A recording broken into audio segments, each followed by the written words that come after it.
Un, thou, do, undou, do, undou, do. Kind of a meaningless word. Undou, do, un. So I want to talk about the metaphysics of religion and of Doism. I am the founder of Doism, right? Not Taoism. Taoism is a kind of religious philosophy, more philosophy than religion. Taoism. Do, as in capital D-U-I-S-T, doist. I'm a doist, one who does, right? It is not a religion. It is not a philosophy. It's a metaphysics. So before what's a metaphysics?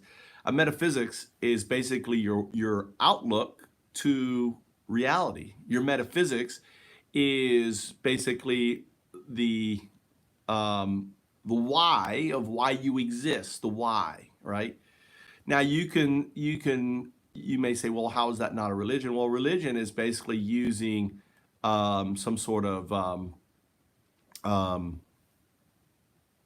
reason for that existence, right? The reason for my existence is because I have faith in this thing, right? A metaphysics basically is not a faith, right? It is what answers your questions fundamentally on why you're here. And the metaphysics ideally needs to be grounded in science. There is no science in religion, right? There's only faith in religion. I don't need to have faith in a metaphysics because there is enough scientific evidence that provides me the clarity to believe what I believe, okay? So the fundamentalism of Doism is that there was an event. This event, this un, right? Before there was nothing, right? This un-event was the Big Bang. And before this event, there was no time prior to this because the arrow of time didn't exist. The event created time. So you can't say, and one of the favorite things that religious people like to say is, well, who created the Big Bang? And what was there before the Big Bang? There was nothing before the Big Bang. Now, there's if you listen to Seth Rogen, Daniel Green, Seth Rogen, it's funny because last night they talked about the Big Bang, right? And Professor Dean does or Professor Green does a much better way of explaining. And it's funny because I didn't know that he was actually going to answer that way. But his second answer to the Big Bang is there was nothing, right? And he used this analogy, which was really good. He says, imagine if you're asking someone, and you can use this as, is there God, right? But instead of let's place God as in north, right? Where's the north? And he says, well, the north, look at the North Stars that way, go there. Or so you follow it and you walk more and you get to another person, you go, where's the north? And eventually you get to the North Pole. The North Pole. And you ask the person, this Eskimo there, where's the north? And he looks, he goes, there is no north, right? There is none. Because you're at the north. So think of the Big Bang as that North Star, as that event that started it all, right? Prior to that, there was nothing. Think of this, and this is potential, right? The near singularity potential, and there's literally trillions of these potentials, all right? And they exist outside of time, because on the quantum realm, we could look at different. On the quantum realm, there is no arrow of time. So you can study quantum mechanics. If you're young, study quantum mechanics. You know, and you'll understand that on the Planck scale. And I may be getting all this wrong, right? I may be butchering because I'm not a physicist, right? There is no arrow of time, but I know there is no arrow of time on the quantum scale things. So that is the state of oddness. Now, as an individual, right, you also exist in a state of oddness.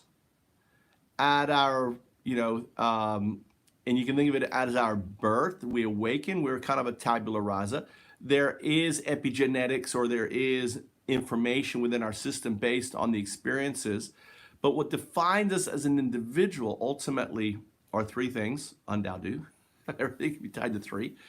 Obviously, our genetics, our basically our society that we're in, and finally, the events that take place in our life, right? Those three things define who we are. So, for example, if you're religious, most likely you are the same religion as your parents, okay? Because that's the society and that's the way you're ushered in. That's part of the whole, our buildup. We reflect the society that we're in, and ultimately, then you may stray from that religion. You may become like I basically explored a lot of different things, from Buddhism to Taoism to Sikhism to, I've always been very fixated in all these religions. And when I moved to Japan, I said, why are there so many religions? And is there an underlining truth that can be built on science that explains all these religions to my satisfaction, right? And that's where undaudu, or just the do, came out of those ponderings in 2004 when I moved to the heartland of Zen Buddhism, and I spent basically 3 years in meditation on that very question. And my study was downloading Vitellic's BitTorrent and listening to all these books on tape, which I had for the longest time until October of last year, where I left it in Osaka for someone else to find, obviously, because I no longer have my little iPad with all that. I took it with me to listen to, and I left it. So hopefully someone finds my iPad, my little old, not iPad, my little iPod with a circle wheel, right? And they will enjoy it, or it's sitting in someone's lost and found at a hotel forever, right? In a state of on, but maybe someone will plug it in, charge it up, and find truth.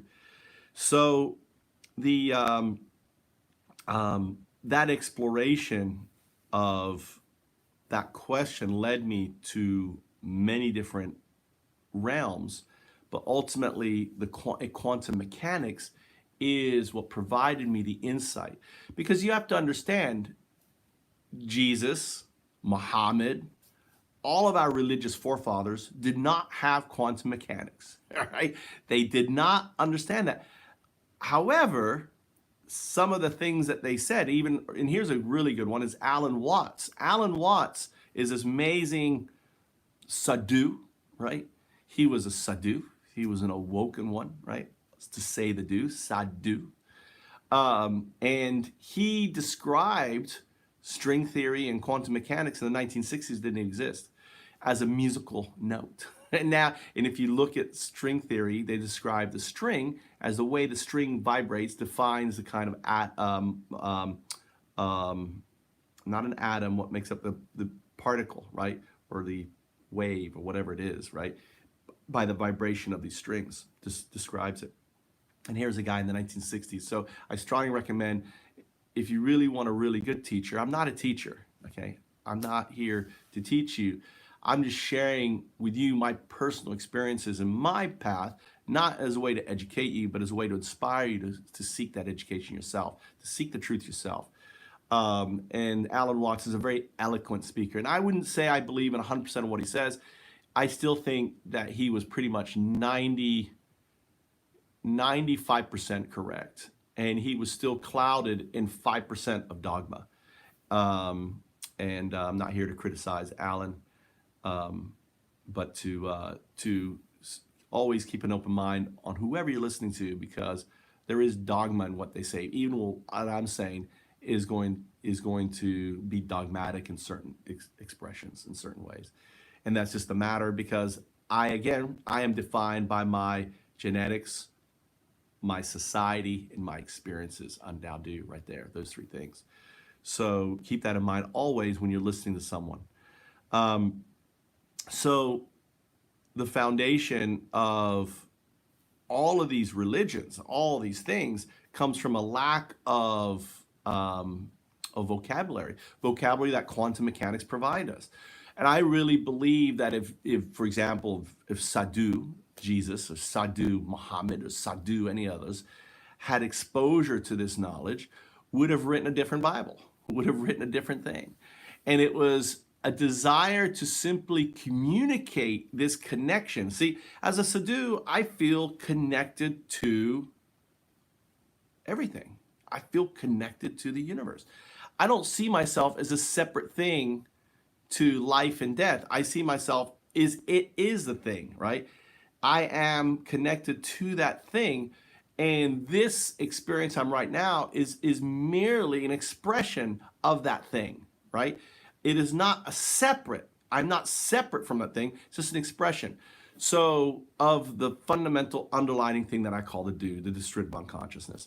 And the coloring of that do is what created all the religions and philosophies, the coloring. It's our creativity. You know, we are creative creatures, our artwork, right? Our music, everything is found in this creativity. So we are artists. And even pulling to Taoism, even the do that I express is not the real do. I'm stealing that from Taoism. The Tao that can be told is not the eternal Tao.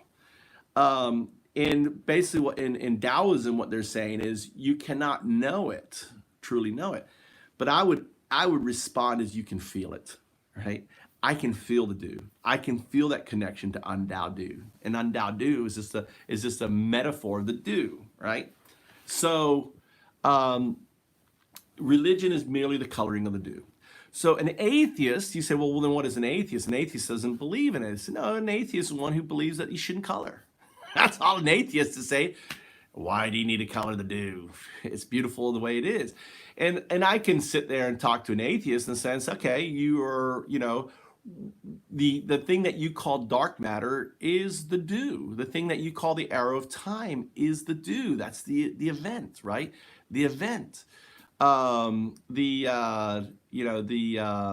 The force that we can't detect, the gravity push. See, gravity pushes. I didn't know that, right? There's a push and pull. The push that the graviton is doing is the do.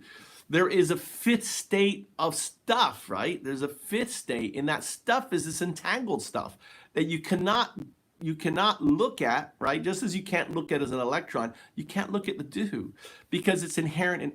It's the entangled inherentness in all things. That's the do, right?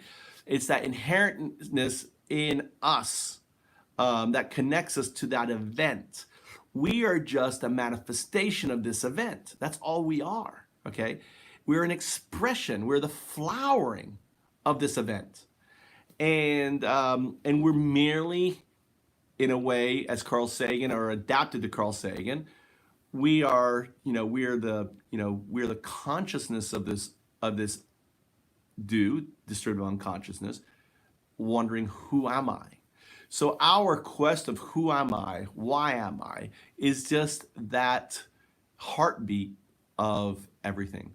And it's still unfolding. We're still flowering, okay? This can always flower. So it's very important, as if you know me, I kind of get, I like to zazen people with my talks on Facebook, sitting on the toilet, right? I do that. That's a form of Zen, right? What I'm doing is I'm taking a Zen stick to the followers of Trump in an effort to try to break them out of their unness, right? As an effort. That's all. So if you are on Facebook, you can do hashtag Trump 2020 or hashtag Make America Great Again, MAGA, and you'll see my videos, right? Because I want to put those thoughts and those questions and being completely absurd is Zen.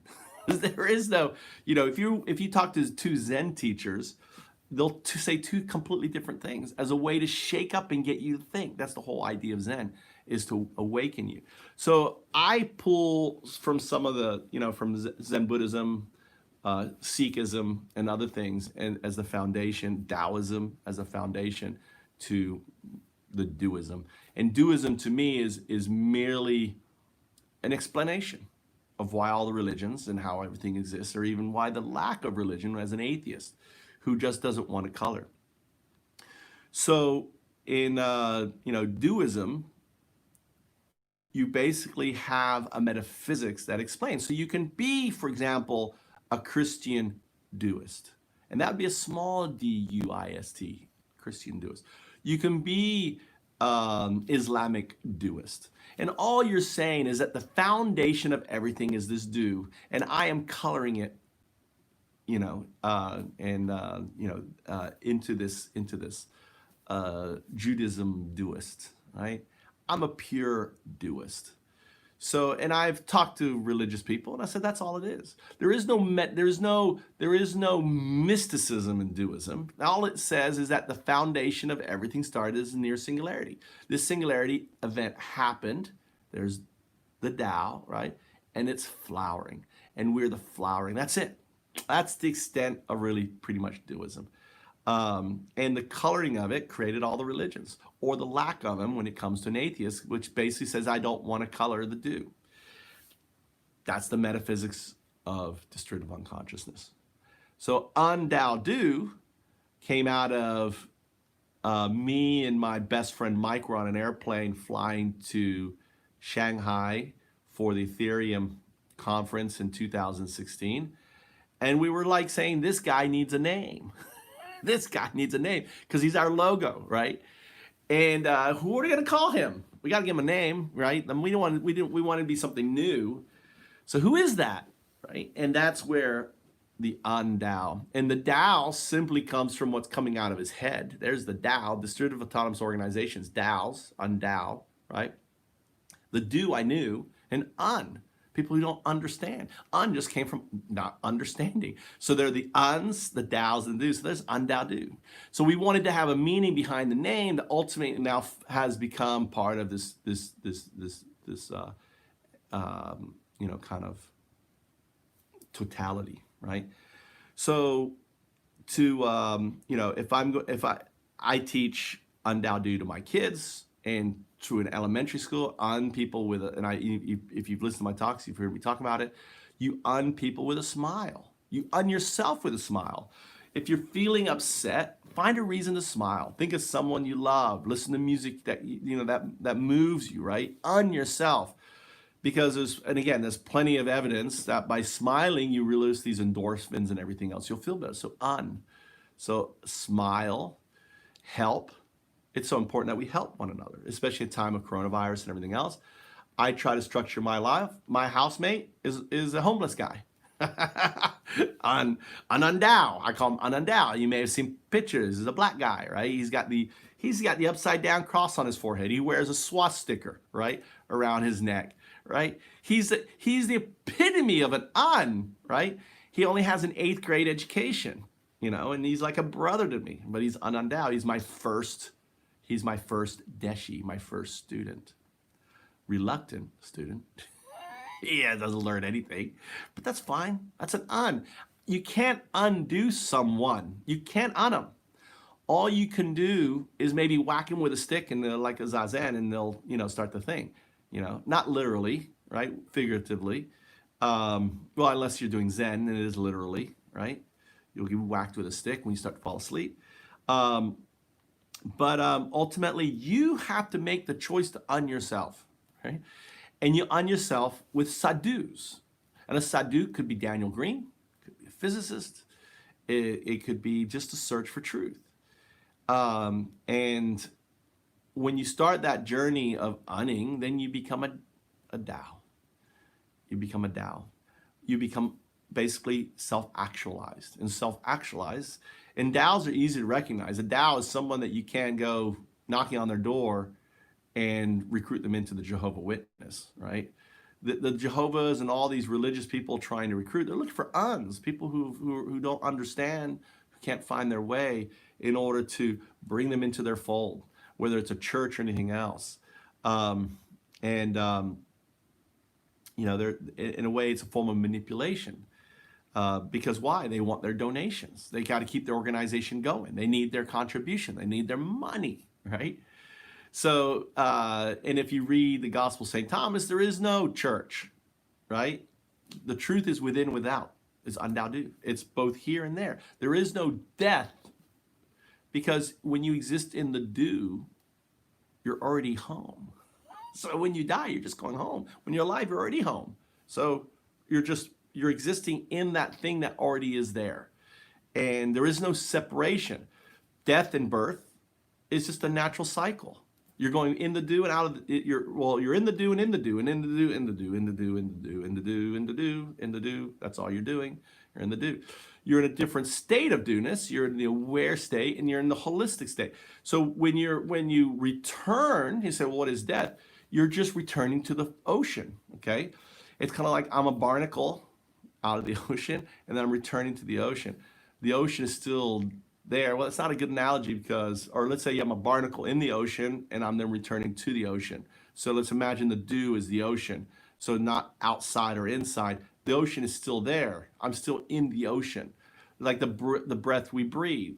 The breath is always there. So I'm not separate from that breath.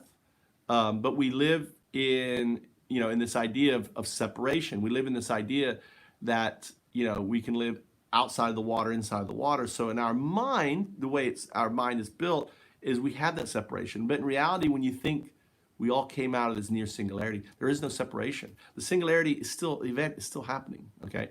The energy and everything else is still there. The flowering is happening. The destruction of suns and the creation of molecules, and so on and so on and so on, right? This perpetual. But eventually, this flower will end. This universe will end. And then there'll be another flowering and another flowering, another flowering. What happens at the ending when it collapses back into itself? Well, there's no time, right? It goes back into a state of So it's flowering, and just as a petal, right? As the flower dies and retracts itself, we know the next year there'll be another flowering. We know the next, the flower will come again. The universe, nature and the universe are just metaphors. So think of us as the flowering on a bush. Think of the bush as the dew, right? That's the first time I thought of that. We're just part of that. And what happens is the flower gone now? It's just goes back into the dew, goes back into the tree, or goes back into the bush. So it goes back and forth. So the metaphysics of the undoubted do is really that simple, okay? It really is. But for me now, I look at any religion and I say to myself, hey, okay, you're doing some cool coloring, all right? I'll throw myself, I can go into an evangelical church and I could talk in tongues like the rest of them. I would give myself wholeheartedly to the coloring of do that way, right? Talk in tongues. I could go into a Catholic church or whatever, and participate in their rituals. However, I would say this, is that if you are basically imposing, right, three things, right? If you're, number one, if everyone has the right to color, so if you have a religion that says, sorry, but you don't have the right to color it other ways, there's just my way, then I say that's evil, okay? That's an Tao. So if on is everyone is free to color their do any way they want, right? Tao, are you is the what I said first. Are you saying this is the only path? And they do this a little bit in like, for example, Vipassana meditation. And I'm a practitioner of Vipassana meditation. And the last lesson of Vipassana meditation, the guy says to you, can't think of his name, right? He has a long name. He says, listen, and they'll use this analogy. There are lots of drills. You can drill, make many drills to the truth. But unless you're willing to drill one hole and go all the way down into it, then you're going to never get there. That's bullshit, okay? Maybe in drilling all these holes, you come to the realization of what the truth is. But for example, in Vipassana, what he's saying is you should take this this Buddhism, right? And you should take it all the way. You could just do this, and you should ignore all your other all the teachings on it. I don't agree with that, and I think, for example, that is in a way a manipulation. I felt that was manipulation at the end of my Vipassana, them saying that, and I kind of withdraw. It's like, oh, you're trying to now, tell me that there's only one way. It's this way, and you should just forget everything else and go down here. No, don't forget it. You should explore everything, because here's a secret, and this is the secret, that none of these sadhus, Jesus or Muhammad, or maybe Jesus did, Muhammad or Dalai Lama or any of them telling you, this is the final secret. We're all have the third thing, which is enlightenment. We're all enlightened creatures. Enlightenment is not something inherent in me and special in me and not in you. No. You have enlightenment. All you need to do is open your eyes. And there is no teaching. There is no, special sauce and no secret to it. You have the same enlightenment as Jesus Christ, as Buddha, as, Muhammad and anyone else. The challenge is for you to recognize it, is to see it yourself. And that is kind of like, in best way, it's kind of like living in a dark room and just hitting a switch and turning it on. The light is there. I don't know if that's a good analogy. Enlightenment is not something that you find or discover. It's inherently yours already. And none of these sadhus are sharing that truth. And I don't know why. Why aren't they sharing that truth? Is it because they want to sell books? Is it because they want you to follow them? I don't understand. I don't understand why, in the St. Thomas, the only thing I read in the Bible is the Gospel of St. Thomas, right? He says that if you look for and this is exactly what I'm trying to say. Jesus said it. He says, if you look for the truth to the sky, the birds will precede you, right? If you look for the truth, look for in the ocean, the fish will precede you. The truth is already there, right? You're already Jesus. And so I make fun, my little thing, that I am the second coming. I am Undao. That is Jesus back 5,250 years ago, right? His return, right? And his struggle ushering in the fifth age, bringing it in. And there will be in this, whether this is a metaphor of all humanity struggling in, right? Here's the AI, here's all the blockchain stuff, here's Bitcoin on the foundation, right? Staring at Natsukaze, the summer wind, right? There's Natsukaze, the coronavirus. Natsukaze, the summer wind is coming. It's come, it's here. And,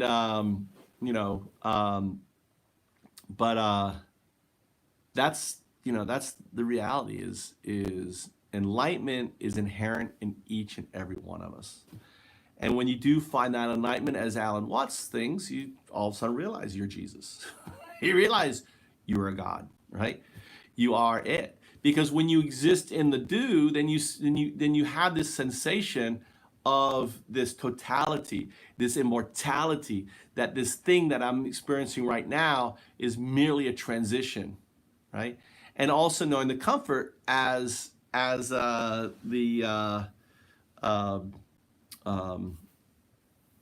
Dalai Lama, who makes the threat to the Chinese.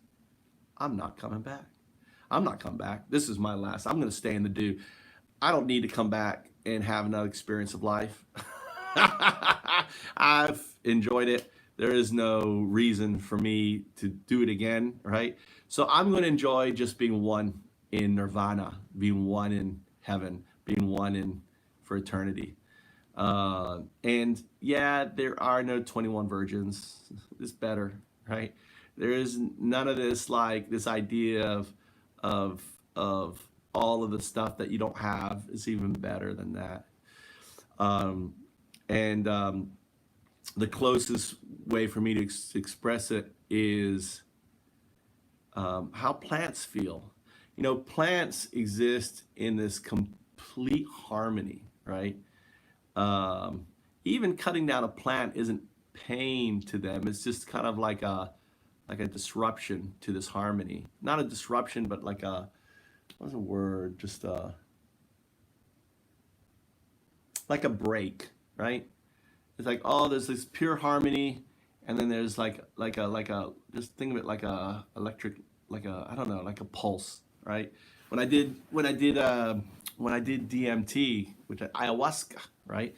And I surfed the memories of my DNA. That's the best way, because I don't believe, and I saw the memories kind of caught up. I was there in the tribal dances. I was there as Shigamatra. I was there, as I went through, and I remember looking at my hand and it would be transforming. I'm like, very simple. Oh, there's my hand. I haven't seen you in a long time. Oh, and then I became this hoof of Shigamatra. I was like, there's my hand, right? And then this point where I'm in this amazing, it's just this amazing energy and love, and I'm like, what the fuck is this? I remember thinking, what is this? It is kind of like this, like imagine me like seaweed, energy seaweed kind of thing with lights and green. It's all kind of greens and violets and kind of pulsating, and I'm like, what is this? And then it dawned on me, this is plant. And all I said was, it was like even my mentality, right? My mind, I couldn't really, I was like, what? I was like, very simple. What is this? This is plant. This is cool, or this is good, or something. And I was like, So, and then seeing the mandala, right? The mandala, not Mandela, mandala, right? And that mandala becoming this, well,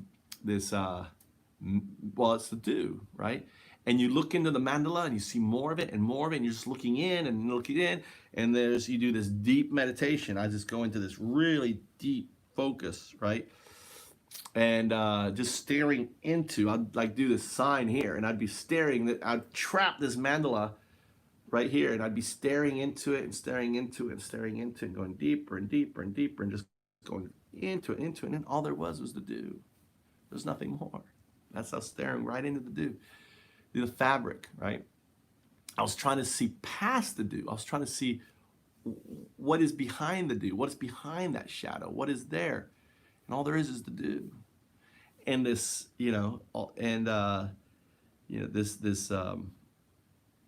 this connection that weaves amongst all things.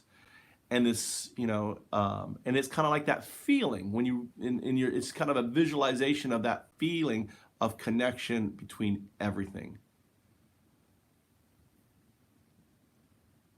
So, that is the metaphysics of doism. Undoubtedly.